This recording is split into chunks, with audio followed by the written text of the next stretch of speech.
मैं तो अपना जीवन लगभग 2/3 जी चुका हूं। बाकी तो पता, भरोसा तो कल का भी नहीं है, लेकिन हाँ, अगर मैं भारत की सामान्य आयु के हिसाब से देखूं तो 2/3 जी चुका हूं। आप 1/3 वाले हैं, तो आपके जीवन में बड़े फैसले बाकी हैं। अधिकांश की शादी भी शादी नहीं हुई, आप लोगों के ना चेहरे बता रहे हैं, आपके चमक रहे हैं ना अभी। तो आपको बड़े फैसले करने हैं, और फैसला करना हर दौर में मुश्किल था, आज के दौर में सबसे मुश्किल है। तो कुछ सावधानियां कि जब आप फैसला करें जिंदगी में तो किन सावधानियों को बरतें ताकि गलतियां कम से कम हो। गलतियां उसके बाद भी होंगी, कौन है जो गलती नहीं करता है फैसले में? सब करते हैं, आप भी करेंगे, पर गलतियां कम हो, सही फैसले ज्यादा हों। मेरे एक फेवरेट दार्शनिक हैं Jean Paul Sartre, French philosopher हैं।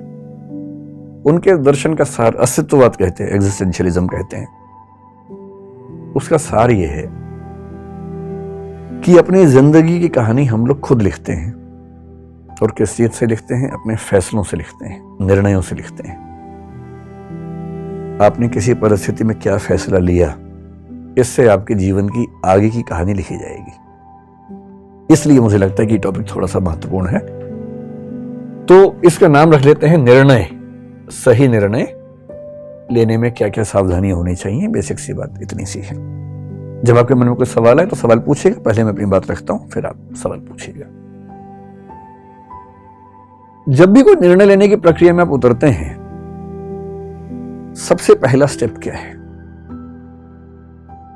सबसे पहला स्टेप है ये देखिए कि निर्णय की प्रक्रिया में उतरने से पहले आप निष्पक्ष और तटस्थ हैं या नहीं हैं। एक शब्द होता है तटस्थ, जिसको अंग्रेजी में बोलते हैं न्यूट्रल। तटस्थता को न्यूट्रलिटी बोलते हैं। इससे मिलता जुलता एक प्रसंग है निष्पक्ष, या निष्पक्षता कह लीजिए। इसको बोलते हैं इम्पार्शियल होना, या इम्पार्शियलिटी एज ए क्वालिटी। ये मैं कह रहा हूं कि निर्णय की प्रक्रिया में उतरने से पहले, बाद में तो जो होगा देखेंगे। जैसे हमारा समाज इस समय बहुत सारे सामाजिक राजनीतिक मुद्दों से घिरा हुआ है। जैसे एक मुद्दा कुछ दिन पहले आया, जो हिजाब का मुद्दा जिसको हम कहते हैं। कर्नाटक से एक डिबेट उठी हिजाब की। फिर एक मुद्दा आजकल चल रहा है यूनिफॉर्म सिविल कोड का, जो कि हो सकता है कि जल्दी ही किसी रूप में हमारे सामने आए। फिर पॉपुलेशन बिल के बारे में बात चलती है आजकल। उत्तर प्रदेश में आया भी था, और अभी कुछ और राज्यों में आने की बात है, शायद सेंटर में भी आए। एक मुद्दा पिछले कुछ दिनों से कन्वर्जन का आप सुन रहे होंगे, धर्मांतरण का।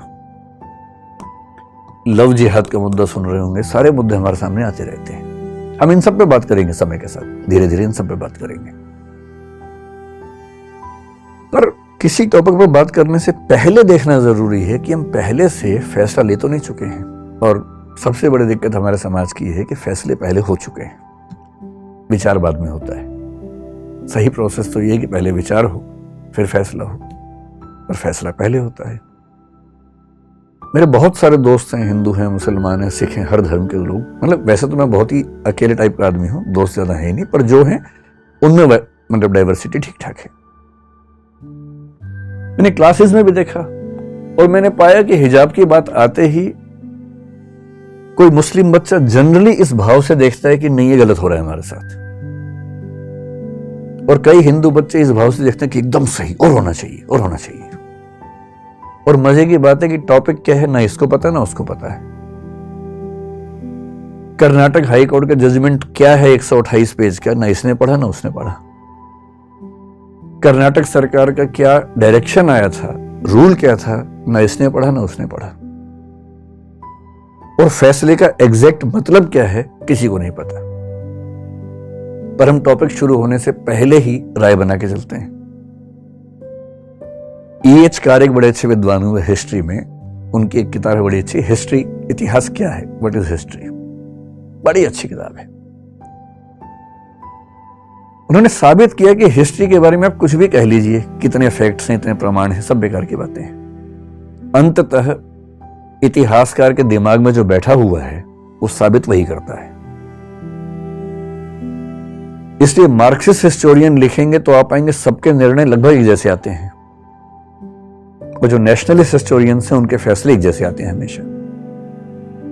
किसी हिस्टोरिकल फिगर को लेकर सोच लीजिए, अकबर की बात कर लीजिए, औरंगजेब की बात कर लीजिए, एक धारा के फैसले हमेशा एक से आएंगे, दूसरी धारा के फैसले हमेशा एक से आएंगे।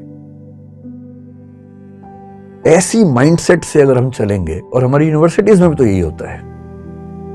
बहुत रोचक बात है, यूनिवर्सिटीज में टीचर्स बटे हुए हैं कि ये मार्क्सवादी है, ये भाजपाई है। और मैं सोचता हूं कि जो आदमी देश को पढ़ाने की जिम्मेदारी संभालता है यूनिवर्सिटी में, वो एक विचारधारा से बंध कर चीजों को देखने का आदी कैसे हो सकता है? उसके अंदर इतना वैचारिक साहस क्यों नहीं है कि किसी मुद्दे पर मेरी विचारधारा से बेहतर राय किसी और विचारधारा की भी हो सकती है? यह साहस क्यों नहीं है? और इसलिए जो बात यूनिवर्सिटीज तक में मिस होती है तो समाज में तो कहां से आएगी? विश्वविद्यालय का तो काम है समाज को सही दिशा देना, वही नहीं है तो समाज में कहां से आएगी? पहले कोशिश कीजिए न्यूट्रल होने की, तटस्थ होने की, कि मुद्दे को समझने से पहले ना मैं इस तरफ हूं ना मैं उस तरफ हूं। हिजाब की बात है, मुझे नहीं पता, मैं पहले स्टडी करूंगा पूरा, स्टडी करने के बाद मामला ठीक लगेगा तो मैं कहूंगा हाँ ये ठीक है, गलत होगा तो बोलूंगा गलत है। पहले क्यों फैसला करूं? ये तो बहुत बेसिक सी बात है।